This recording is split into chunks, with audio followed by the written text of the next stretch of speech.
다면 비용이 많이 들 수 있습니다. 예를 들어 공기 프레임, 페이로드 및 성능 능력과 같은 분야에서 말이죠. 이 불일치는 점점 더 명확해질 것입니다. 그리고 남아있는 기술적 장애물들은 프로그램에 심각한 장애물이 될 수 있습니다.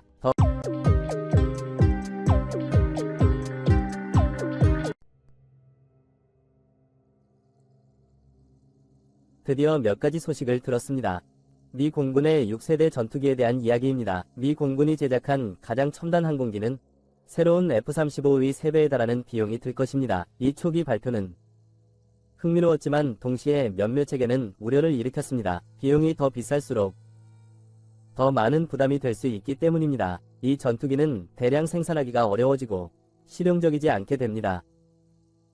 예를 들어 F-35의 가격은 대략 한 대당 1억 달러 정도입니다. 그리고 미 공군의 6세대 전투기는 대당 약 3억 달러로 추정됩니다. 네, 싸지 않죠. 이는 6세대 전투기의 비용이 매우 높다는 것을 의미합니다.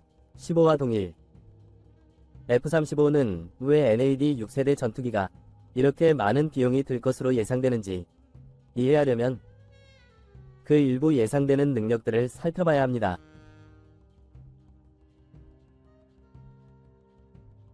미 공군의 6세대 전투기는 2030년대에 출시될 것으로 예상되며 독특한 특성과 기능들을 갖추게 될 것입니다. 이전에 본 적 없는 것입니다. 사거리에 최적화될 것으로 예상됩니다. 탑재량과 스텔스를 위해 설계될 것입니다. 본질적으로 고도로 통합된 깊숙이 침투하는 시스템팀의 일원이 되어 활약할 것입니다. 이를 위해 스텔스를 가능하게 하는 디자인을 포함한 다양한 기능이 필요합니다. 상황을 고려했을 때 세련된 디자인과 길게 늘어진 융합된 동체, 그리고 전통적인 수평, 수직, 안정판 없이 날개 구성이 가장 적합한 방법으로 보입니다. 또한 이전의 전투기들보다 더 먼 거리를 비행할 수 있을 것으로 예상되며 연료를 더 많이 유지할 수 있을 것입니다. 내부적으로 그 이상으로 이는 초음속 속도에서 비행을 지속할 수 있는 능력을 가지고 있어야 하며 이때 애프터버너를 사용하지 않아야 합니다. 애프터버너는 연료를 더 많이 소모하고 열 신호를 증가시키기 때문입니다. 중요한 점은 그 전투기가 넓은 지역에 있는 자산들과 데이터 링크로 연결되어야 한다는 것입니다. 여기에는 협력적인 전투기와 다른 자산들이 포함됩니다. 지금까지 공개된 정보에 따르면 드론은 일반 대중에게 공개된 내용을 바탕으로 엔갓 항공기가 이 드론을 1대에서 5대 정도 제어할 것으로 예상됩니다. 2020년에 6세대 전투기가 자체 AI 보조종사를 가질 가능성이 언급되었으며 최근 몇 년간 AI 발전을 고려할 때 그 가능성은 더욱 현실화된 것으로 보입니다. 더 이상 불가능한 일이 아닌 것처럼 각각의 드론은 공중에서 배가하는 역할을 하여 조종사에게 더 멀리 보고 더 멀리 쏘며 더 많은 목표를 공격할 수 있는 능력을 부여합니다. 이로 인해 한 명이 조종사를 더 위험에 빠뜨리지 않고도 임무를 수행할 수 있게 됩니다. CCAS는 기본적으로 AI로 구동되며 센서, 제모, 미사일 같은 기술이 탑재될 것입니다. 증가하는 탑재량에 대해서는 나중에 다루겠습니다. CCAS의 사용은 비용 효율적일 뿐만 아니라 전략적으로도 유리합니다. 이는 생존성을 크게 향상시키고 6세대 전투기가 자체적으로 작전할 수 있는 영역을 넓힐 수 있도록 돕습니다. 이를 통해 위성 같은 비가시선 중계가 필요하지 않은 상황에서도 작전이 가능합니다. 고고도 스텔스 데이터 게이트웨이 시스템과 결합되어 연결성은 더욱 멀리 도달할 수 있으며 우주 기반 자원에 의존하지 않습니다. 추진력과 동력 시스템에 관해서는 다양한 계약자들과 함께 엄청난 노력이 진행 중입니다. 이것은 차세대 적응형 추진력이라 불리는 프로그램의 일부입니다. 엔드갭 프로그램에서 미 공군은 보잉, 로키드 마틴, 노스럽 그루먼 같은 다양한 회사에 각각 약 10억 달러의 가치를 지닌 5개의 계약을 수여했습니다. 2022년 8월 이들은 엔드갭 작업에 착수했습니다. 추가적으로 프렛 앤드 휘트니와 제너럴 일렉트릭 역시 이 프로젝트에 대한 계약을 받았습니다. 공군이 초기 계획을 철저히 세웠을지도 모릅니다. 차세대 전투기를 위해 당시에는 이용할 수 없던 기술들이 지금은 가능해졌고 이를 통합할 계획입니다. 여기에는 공격 및 방어용 레이저와 같은 기술들이 포함됩니다. 스텔스 기술의 발전, 그리고 전투기를 위한 새로운 센서들도 포함됩니다. 이렇게 묘사된 기능들이 흥미롭긴 하지만 비용이 많이 들고 대량 생산 시 높은 가격에 큰 영향을 미칩니다. 이런 6세대 전투기들의 경우에 말이죠. 어떻게 하면 가격을 원가의 3분의 1로 낮출 수 있을지 궁금해하지 않을 수 없습니다. 가격이 거의 불가능해 보일 수 있지만 우리는 어떻게 저렴하게 만들 수 있을지에 대한 아이디어는 있습니다. 하지만 그것은 어떤 타협을 수반합니다. 6세대 전투기의 설정과 CCAS 전투 제어 시스템군은 시스템군으로 설명되어 왔습니다. 주요 전투기와 함께 CCAS가 이 시스템군을 이루고 있습니다. 이건 비싸게 들리지만 사실 비용 효율적인 것으로 간주되며 다른 CCA들과 기능을 분담함으로써 6세대 전투기 개발 비용을 줄이는 데 사용할 수 있습니다. 6세대 전투기는 그와 함께 비행하는 다른 CCA들과 함께 작동할 수 있으며 그 전투기가 사람이 탑승한 비행기로 시각적 제어 역할을 할 수 있습니다. 전술 작전을 계획하고 관리합니다. 이 접근 방식을 사용하면 6세대 전투기 자체가 자신만의 레이더와 특수 센서를 필요하지 않을 수도 있습니다. 적외선 탐색 및 추적, IRST, 전자지원, 측정, 전자전 능력은 다른 시스템에 분배될 수 있습니다. 모듈형 CCAS 또는 다른 인근 플랫폼 필요해지면 이 중 일부는 우주 기반 플랫폼이나 별자리에서 처리될 수 있습니다. 이 데이터는 항공기와 실시간으로 연결됩니다. 이는 위험할 수 있습니다. 왜냐하면 주요 6세대 전투기의 능력을 제한하고 CCAS에 매우 의존하게 만들기 때문입니다. 하지만 이 또한 비용을 크게 절감할 수 있습니다.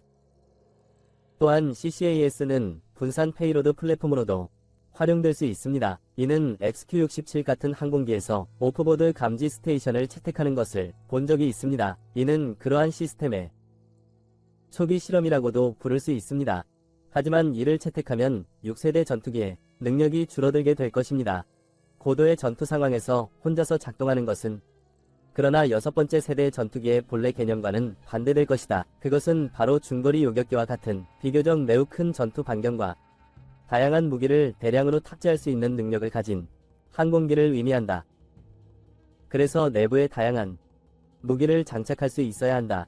저감된 레이더 반사 신호 또는 스텔스 능력을 유지하려면 6세대 전투기의 탑재량 요구사항을 줄이는 것이 디자인을 단순화하고 플랫폼의 크기를 줄이는 데 도움이 될 것입니다. 이는 구동 요구사항부터 기체 크기까지 모든 것이 축소되어 비용을 크게 낮출 수 있습니다. 이는 반드시 전투기가 무장하지 않았다는 의미는 아니면 여전히 소형 무장 탑재가 가능하다. 예를 들어 A120이나 A260 미사일을 4발 장착하거나 A9X 공대공 미사일 2발 또는 소형 직경 폭탄 4발 혹은 공대지 미션을 위한 SDB를 장착할 수 있다. 이런 설정은 비상 상황과 일상적인 작전을 수행하기에 충분하다. 이 구성이면 비상 상황과 일상적인 작전에 적합하다. 적이 덜 많은 공역에서의 작전. 예를 들어 중동과 같은 지역에서는 CCAS가 전기 임무에서 중요한 역할을 하지 않을 수 있지만 대형 화물이 필요한 경우 CCAS나 B-21 레이더와 같은 플랫폼이 더 깊은 적지에서 활용될 수 있으며 F-15EX와 B-52는 비슷한 역할을 수행할 수 있습니다. 고위험 지역의 외곽을 따라 대신에 고비용의 6세대 전투기 대신 그 자금의 일부를 사용해 추가적인 B-21 온스 또는 F-15EX를 구매하여 공중 우세 임무를 지원할 수 있습니다. 잉그 가드 프로그램과 관련된 공군 작전에 익숙한 사람은 누구나 얼마나 중요한지 알 것입니다. 만약 6세대가 우리가 언급했던 특징들을 갖고 있다면 연료는 무거운 비용과 복잡한 문제를 초래했을 것입니다. 스텔스 탱커가 필요했을 수도 있으며 경합 공역의 경계에서 작동하는 스텔스 탱커가 필요할 수 있습니다.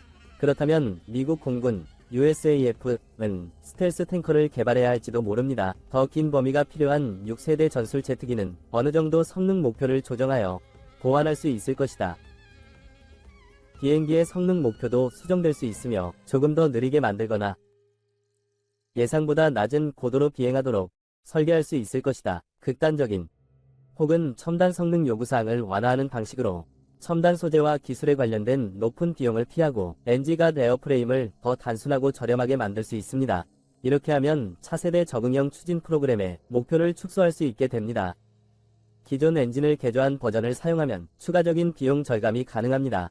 엔진 하나 또는 2개를 개조하면 더욱더 효율적인 솔루션이 될 수 있습니다. 비용 절감, 줄이는 것에 대해 말하자면 혁신적인 레이저 무기 시스템이 NAD 프로그램의 핵심 구성 요소로 소문이 돌았지만 제거될 수도 있습니다. 중량, 부피, 복잡성, 전력 생성 및 열 관리까지도 요구됩니다. 방어용 레이저 시스템을 운영하기 위해서는 상당한 자원이 필요합니다.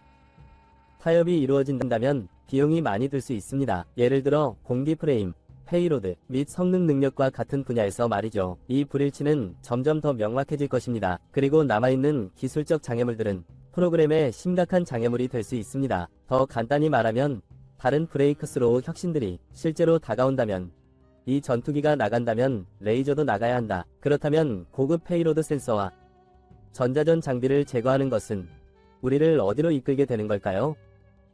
우리는 더 가볍고 작은 항공기를 가지게 되지만, 이는 우리가 항상 생각해왔던 6세대 전투기의 형태에 불과하게 됩니다. 물론 그 비행기는 생산 비용은 더 저렴해지겠지만 그 다음 세대 기능의 많은 부분을 잃게 됩니다. 시스템 계열 없이 말이죠. 그래서 우리는 미 공군이 다가오는 6G 전투기와 관련된 비용을 줄일 수 있는 방법을 보여주었지만 그들이 진정으로 그렇게 하지 않기를 바랍니다.